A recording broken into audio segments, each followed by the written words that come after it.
السلام عليكم ورحمة الله، ونصلي على الحبيب عشان قلوبنا تطيب. يلا يا ست الكل كده، قومي شوفي اللي وراكي ايه وخلصي وفرشي شقتك. العيد على ابواب. احنا كده كنا خلصنا بصراحة شقتنا وفرشناها وكانت الدنيا مية مية. الاستاذة جميلة والاستاذة ليلي، ربنا يخليهم يا رب ويحميهم. عايزين يساعدوني على عيننا وعلى راسنا، بس اول حاجة عملوها لي هنا دي التليفون اترزع حتة رزعة.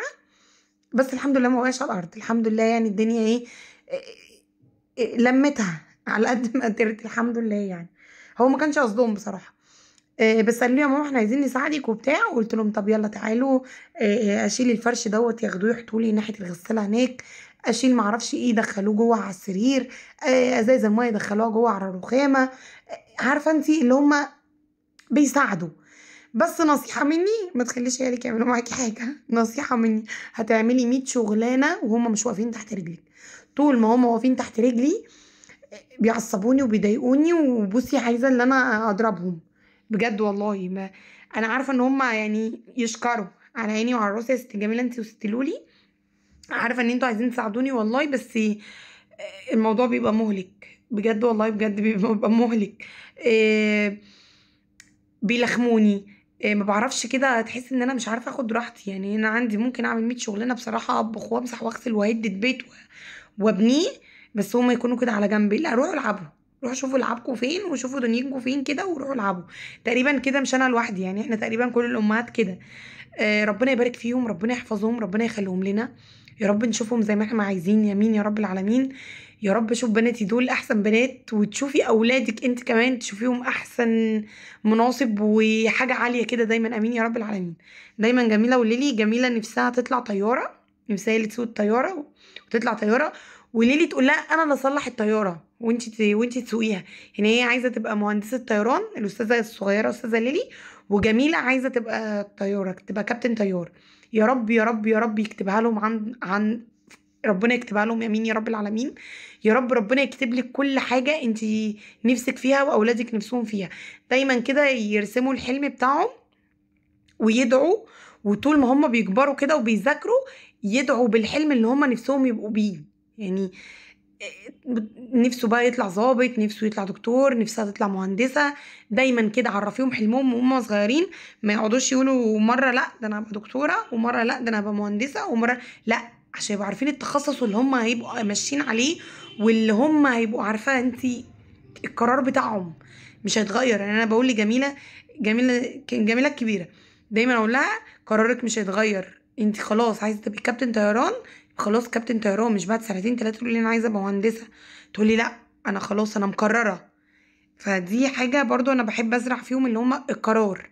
اللي هو ما يبقاش عندهم 100 رأي و100 قرار وكده، لا. انا حابه ان عيالي ياخدوا قرار على طول، ما يقعدوش يغيروه. ربنا يبارك فيهم يا رب، امين يا رب العالمين. ربنا يحفظهم، ربنا يحفظ اولادك، ربنا يا رب يبارك لك فيهم. ربنا يسعدك بيهم وتشوفيهم اعلى المناصب، امين يا رب العالمين. بحق الايام المفترجه دي. ويرحم كل ميت، امين يا رب العالمين. ربنا يرحم ابويا وامي. ربنا يرحم موتانا جميعا ويجعل قبرهم روضه من رياض الجنه، امين يا رب العالمين. ربنا ينور قبرهم يا رب. بصي هنا عمالين يغلبوني، نفضت الركنه وشلت المساند حطيتها في الصاله التانية. هم مصممين ان هم يطلعوا فوق الركنه، وان انا اقعد اجرهم كده بالركنه. هم مصممين ان هم يتعبوني اكتر ما هم بيتعبونا. بس معلش على قلبي زي العسل، بس مش هيكملوا معايا بقية الشقة، لا. مش هقدر. مش هقدر بجد والله. هركنهم كده على جنب وهشطهم. معنى كلمة هشطهم، هدخلهم الأوضة بتاعتهم بس بعد ما اخلصها، وانا اكمل بقية الشقة. عملت ايه؟ انا هنا شلت فرش الركنة كله. الفرش ده مش هو اللي هيتفرش، ده انا هفرش فرش جديد تاني. هيبقى معاكي في اخر الفيديو. كنت جايباه بصراحة من وسط البلد. العرض عرضين. هو شكل بصي هو فرش بابلز كده، كان حلو قوي بصراحه، كان عاجبني. ولما حطيته على الركنه حسيت ان الموضوع نطق الركنه ونطق كده الصاله عندي، وحسيت ان الدنيا عارفه انتي حلوه. حبيت الموضوع يعني بعد ما فرشت كده. بس مش عايز هلك كتير عشان انا جايبه سكري اوف وايت، يعني ايه في الفواتح كده. هو احنا كده كده بصراحة ما بنروحش نقعد عند الركنة كتير خالص. احنا لينا قاعدة كده في الصالة التانية، اكلنا وشربنا ومذاكرتنا وحياتنا كلها هناك. هي دوبك دي بس ايه الركنة للضيوف، او لو جايلي حد عزيز عليا او حاجة، فبنبقى ايه قاعدين ناحية الركنة كده. فمش بنقعد هنا كتير يعني، مش بنقعد دايما. فانا الحمد لله يبقى ومحدش بيجي لنا في العيد. ما نضحكش على بعض، محدش بيجي في العيد. بنقعد نهد الدنيا ونجيب تحت السرير ونطلع فوق الدولاب وفي الاخر محدش بيدخل اصلا. فبقى يلا مش مهم، احنا كده كده بنعمل لنفسنا مش بنعمل لحد. النظافه دي نظافه شخصيه، مش لحد يعني. انا بحب دايما إن تكون كده الدنيا منظمه جنبي، الدنيا نظيفه جنبي. لو في اي حاجه بحب اعملها اول باول، ما بحبش اركن واخلي الدنيا مكركبه بصراحه ورايا خالص. ولو في حاجه حواليا دايما بحاول اخلي جميله وليلي يساعدوني، حتى لو حاجات بسيطه يعني، اللي هو ايه، لم الازايز. جميله لو الرخامه بتاعه المطبخ فاضيه كده وتعرف تقف تملى الازاز تمام. في مواعين والدنيا مكركبه، لا بس المهم ايه، امسكي المقشه يلا كنسيلي كده لمي لي الدنيا. التانية بتحاول ايه تعمل زيها كده، بس اهو يجي منهم يجي منهم. بحب ان هم يساعدوني علشان خاطر ما يدهولوش الدنيا. لما يتعبوا في الحاجه اللي هي بتتعمل بجد مش هيدهولوا الدنيا كده، وتحس ان هم بوظلنا الدنيا. المهم القماش دوت انا كنت جايباه من وسط البلد زي ما قلت لك يعني وكده. العرض عرضين، وقسمته كده على 3 حتت ويغطى معايا الركنه، وهعمل منه مناديل وهعمل منه مخدات للركنه. يعني بصي انتي هتشوفي الدنيا ايه في الاخر كده شويه، هتشوفي الموضوع ده في الاخر، هتشوفي شكله. يعني كان شكله حلو قوي بصراحه. وكان اوضه النوم عندي مكركبه. وبصي احنا ما بننامش في اوضه النوم اصلا خالص. بس عارفه انتي، كل ما بلم غسيل من على الحبل بروح مدخلاه مرميه على السرير جوه. كل ما الم غسيل من على الحبل اروح اللي هو العيد جاي العيد جاي هلم كله وهطبق كله والدنيا هتمشي بعدين يعني. ف وما كانش عندي وقت بصراحه ان انا اصور خالص اوضه النوم. فدخلتها كده، فكنت براحتي بقى كده، وقلت بقى ايه اعيش مع نفسي كده. والتكبيرات شغاله معايا وجميله وليلي دخلتهم الاوضه بتاعتهم بعد ما خلصتها برضو. فدخلت على الاوضه الكبيره دي برضو يعني ايه، اللي هو جبت بقى من فوق الدولاب وجبت من تحت الدولاب. وتحت السرير برضو لمعته، بنرفع كده المرتبه كده وبالشرشوبه كده من على الوش كده، بحيث ان ايه ما يبقاش الدنيا فيه تراب وفيه كركبه تحت السرير. بجد بتعصب انا من حته التراب ده، وبالذات انا على شارع. والشارع بقى بص تراب رايح جاي رايح جاي، فالموضوع ده بجد خانقنا قوي. فدايما بننفض على طول. المهم وبرضو الفرش بتاع شلت فرش من الملايات وفرش السراير وكله كله اتاخد يلا كله على الغسالة، نشيل دورة ونحط دورة. وعارفة انتي الموضوع بجد مهلك، انا مش عارفة احنا بنعمل في نفسنا كده ليه. بس عيد، عيد والعيد فرحة، وكل سنة وانت طيبة وربنا يا رب ينعاد علينا الأيام بخير كده. فمعلش لازم نتعب كده ولازم نشقى ولازم يطلع عنا. هي دي سنة الحياة، هي دي الحياة طبيعي، هي دي حياتنا وهي دي سنة الحياة. وربنا يقوينا كلنا وربنا يرزقكم يا رب، وربنا يا رب بحق الأيام المفترجة دي تجيبي كل حاجة نفسك فيها. أنا بصراحة نفسي في أحلام كتير، فبقعد أدعي بقول يا رب يا رب عوضني، يا رب عوضني على حاجات كتير أنا ضاعت مني، فيا رب عوضني. بص جماعه قولي لي كل شويه يجوا ويقفوا قدام الكاميرا وعايزين يوروكوا يعني ايه، عمالين يقولوا لي يا ماما قولوا لهم ان احنا بنساعدك، يا ماما قولوا لهم. هم شايفين وربنا هم شايفين ان انتوا بتساعدوني، عماله اقول لهم كده. هم هيشوفوا ان انت شطوره وانت في منك، انتوا ما فيش منكم. انت بصي وعماله لغايه اما انهت بالكلام وافرش، وهم يجيبوا من هنا يحطوا هنا ويروحوا هناك عند المطبخ ويجيبوا من المطبخ يجوا عند الصاله. وعارفه انت الموضوع ده بيضايقني برضو. بس يلا ربنا يبارك فيهم يا رب. بصي ده الفرش اللي انا بقولك عليه، كانت دي كلها ال3 حتت اللي انا هفرشهم دي، يعني الحته اللي انا فرشتها وفي حتتين تاني كبار كده، كانت دي عرض واحد. يعني كان عرضها كبير قوي. فمسكته بصراحه حكايه حماتي ربنا يبارك لها يا رب واخت جوزي، وقفوا معايا وهم اللي ظبطوا لي القص. ما تنتش اي حاجه، ما تخافيش مش هينسر، ما نسرش خالص يعني. انا غسلته بعد اما قصيناه كده وبتاع. والقماش اللي فاض مني عملته خداديات، هتشوفيني دلوقتي وانا بلبس الخداديه بتاعتهم. وشطفته يعني كده، وشطفته بحبه دوني بحبه معطر كده وبتاع عشان خاطر يدي ريحه. ما نسرش معايا ولا خرج وبر ولا في القص. انا عايزه اقولك ان هو كأني في قطه دهولتنا. ده قطه ايه، كان 10 قطط دهولونا.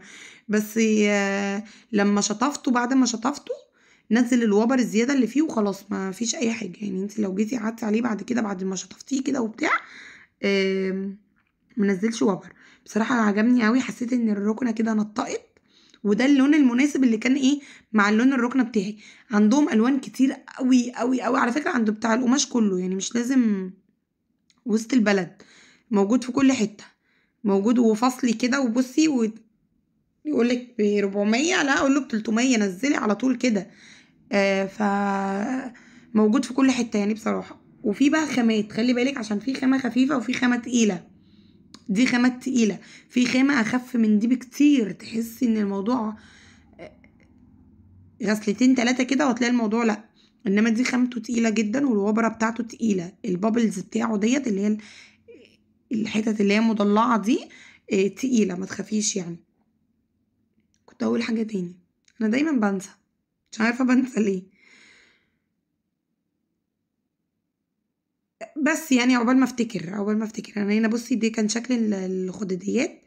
خليت اتنين عندي لون الركنة، والباقي كله هلبسه نفس الفرش يعني. بس هنا جميلة عمالة تتنطط، وعمالة بصي انا عمالة اقولها بس يا ماما، بس يا حبيبتي، بس يا ماما، بس يا حبيبتي. ربنا يهديهم، انا مش قادرة اتكلم. انا طول ما هما قدامي كده في الفيديو بجد كنت بفتكر لما كانوا عمالين يعصبوني، وكنت عايزة اضربهم بس ما رضيتش اضربهم. وعلى فكرة ما عنديش انا تربية ايجابية، انا بالشبشب، معلش. التربية الإيجابية دي ما بتجيش منها، بجد بجد والله العظيم. في عيال كتير مش متربيين، بمعنى كلمة مش متربيين، في الشارع آخر قلة أدب. تبقي ماشية مثلا راكبة توك توك ولا راكبة أي حاجة، تلاقي في طوب بيتحدف، في أكياس مية بتتحدف. أيام رمضان الصواريخ دي كانت بصي، وانتي ماشية وشايلة الشنطة كان الصاروخ بيترمي في قلب الشنطة. بجد في تربية. آه، انا مش عارفه انتوا مش فاضيين تربوا عيالكوا، ولا دي انتوا ما بتشوفوش الكلام ده، ولا هما بيبقوا محترمين قدامكوا وولاد ناس قدامكوا. مش عارفه. بس انا مش مع الام بجد اللي بتنزل اولادها الشارع، انا ما بنزل.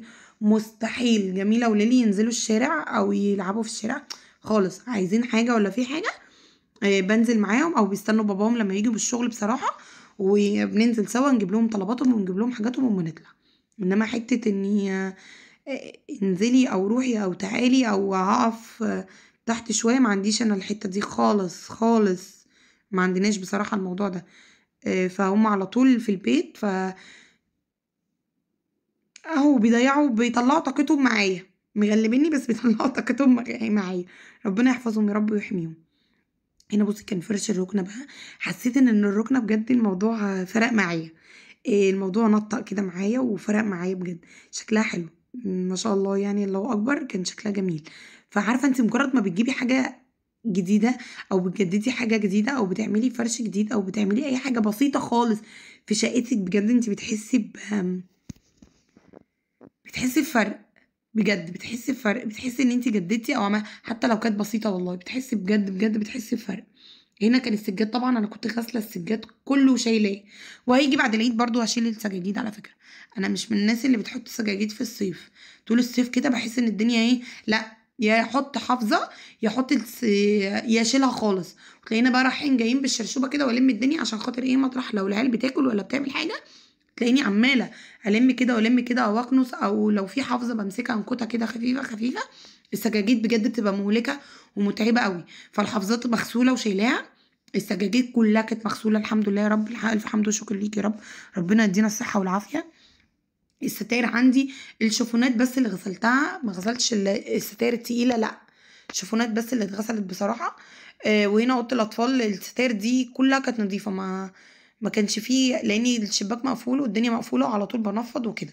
فالشوفونات بتاعت الصاله هي بس اللي غسلتها. البطاطين كلها الحمد لله الحمد لله برضو كلها مغسوله ومتكيسه ومتبرفنه، او اللي حاطه لها المعطر بتاعها وشايلاها. فعندي الدنيا الحمد لله حلوه قوي.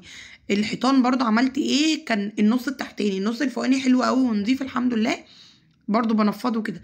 انما النص التحتاني مطرح ايد جميله وليلي، ومطرح الايدين كده وبتاع، عارفه انت، بالبخاخه كده، ومعايا فوطه خفيفه ولمع البخاخه كده، وحوالين الجباز بتاعت المفاتيح بتاعت الكهرباء، حوالين الوشاش بتاعت الكهرباء يعني، وحوالين المفاتيح بتاعت المراوح والحاجات دي. بقيت ايه المع كده بفوطه كده صغنونه، وابخ كده بالبخاخه والمع، والدنيا كانت تمام يعني الحمد لله. كان ناقص لي ايه تاني، كان ناقص لي المطبخ. لسه ما عملتش المطبخ. الحمام خلصته، بس برضو هعيد عليه في الاخر خالص بعد ما اخلص برضو المطبخ كده. ايه تاني؟ لمعت الظرف ده، لمعت الدواليب، لمعنا الجزامه، كل حاجه. بصي وانت واقفه كده، خلي كده الملمع في ايدك بتاع الاخشاب او الملمع بتاع الازاز، خليه في ايدك كده وبالفوطه طول ما انت ماشيه. اقعدي لمعي كده، هتلاقي عارفه انت حسيتي بالنعنشه. بجد والله حسيت كده بالنعنشه الحمد لله. دخلت على الاوضه دي، كان لازم اخلص الاوضه دي علشان خاطر الكمبيوتر محطوط هنا، وعايزه ادخل جميله قولي لي باسرع ما يمكن الاوضه دي عشان خاطر اكمل بقيه الشقه. نفضت برضو السراير كده ونفضت الدنيا على طول. الكبرتات دي بتاعت امي الله يرحمها الف رحمه ونور عليها. عندي الكبرتات بتاعتي بصراحه، بس عارفه انتي شم ريحتها فيها، ومن ساعه ما غسلتهم بالدوني والحاجات دي عايزه اقول لك ان الريحه عارفه انتي مفحفحه كده. يا دوبك بنرميها بس على وسطنا كده وبتاع عشان خاطر ايه لو مشغله مروحه. الجو مش مستقر، شويه ساقعه وشويه حر وشويه. بجد بالليل بيسقع، بالليل بيسقع قوي، فبنضطر ان احنا نغطي نفسنا كده عشان خاطر بتبقي مشغله مروحه وشويه طفيها وشويه شغاله مش عارفه في حاجه غلط في الجو. بس يلا كلها من عند ربنا. الف حمد وشكر ليك يا رب. كنت بقى لبست الملايات ولبست المخدات، واديت تنفيضه محترمه للسراير وللمرتبه. هطبق برضو الكبرتات دي، واركن على جنب. والله احتاجناها احتاجناها ما احتاجناهاش عادي، نديها شطفه كمان واروح لما احطها في الكيس بتاعها واروح شايلاها بس. وعملت ايه تاني؟ عملت حاجات تانية. كنت عملت حاجات تانية، في حاجة انا فاكرة ان انا كنت عايزة اقولها لكم. دايما بكتب الملاحظات دي في ورقة عشان خاطر لو في حاجة عايزة اقولها لك ولا حاجة، بس بصراحة بنسى. ما بعملش حاجة يوم الوقفة بصراحة. ما تعملوش ما تفرشوش حاجة يوم الوقفة، خلصي قبل يوم الوقفة. الوقفة ده للعبادة للصوم. صلي، ادعي ادعي ادعي ادعي، خليها الدعوة على طول. ادعي دايما، ادعي والله ربنا عارفة انتي هيستجيب. والله ربنا هيستجيب لدعواتك ان شاء الله. في يوم وقفة عرفة بنعمل اكلات خفيفة. شوحي حتة كبدة، علبة تونة، ونحمر شوية بطاطس، بطيخة وحتة جبنة. يعني انت كده كده العيد داخل علينا وهتاكلي لحمة وهتبقى مليطة في اللحمة والحاجات دي. ربنا يا رب يكرمكم ويوسع عليكم جميعا وتملوا التلاجة بتاعتكم من خيرات ربنا. امين يا رب العالمين. فاليوم ده قضيه باي حاجة، كلي اي حاجة. انا بديكي اهو شوية اختيارات، اعملي شوية مكرونة شوية بطاطس، اعملي بانيه ومكرونة. يا ستي البانيه مش هياخد وقت ولا حبة المكرونة هتاخد وقت، ده على طول على طول كده. علبة تونة وشوية بطاطس، بطيخة مع حتة جبنة، عنب مع حتة جبنة. اي حاجة المتاح عندك اعمليه وحطيه، وعشان خاطر ايه اليوم يعدي معانا حلو. يعني انتي انوي كده ان اليوم ده للعبادة والصلاة والصوم، انتي صايمة وما تهلكيش نفسك. والموضوع ده موضوع ادعوا بقى. بس انا عايزاك ان انتي ادعي. فهنا كنت خلصت فرشت الشقه بتاعتي، كنت خلصت هنا بقى اوضه الاطفال، خلصت اوضه النوم زي ما قلت لك. بصي دي اوضه النوم بصراحه كانت مكركبه والدنيا كانت عايمه معايا كده عايمه كده، فالدنيا كانت الحمد لله لميتها على قد يعني مش على قد ما قدرت، انا لميتها وشطبتها. انا خلصت. انا خلصت وخلصت، فالله يعيننا جميعا يا رب امين يا رب العالمين. وهنا كانت الركنه بقى خلاص خلصت. انا بوريكي بقى الفناشات بقى عشان خاطر ايه. يلا قومي اتجدعاني كده وخلصي اللي وراكي سريع سريع. متنسيش وحياة حبيبك النبي تحطي لي لايك وتشتركي عندي في قناه. ما تنسيش. ربنا يسعد قلبك يا رب امين يا رب العالمين. ربنا يسعدكم جميعا وربنا يفرح قلوبكم جميعا وربنا يرزقكم باللي نفسكم فيه. بس ما تنسيش تعملي لي لايك وتعملي لي اشتراك في قلب القناه بتاعتي. ربنا يسعد قلوبكم يا رب. ربنا يوسع عليكم يا رب امين يا رب العالمين. بس كده سايباكوا طبعا تشوفوا بقى ان الفناشات الكمبيوتر ما كانش لسه اتمسح، همسحه ما تقلقيش.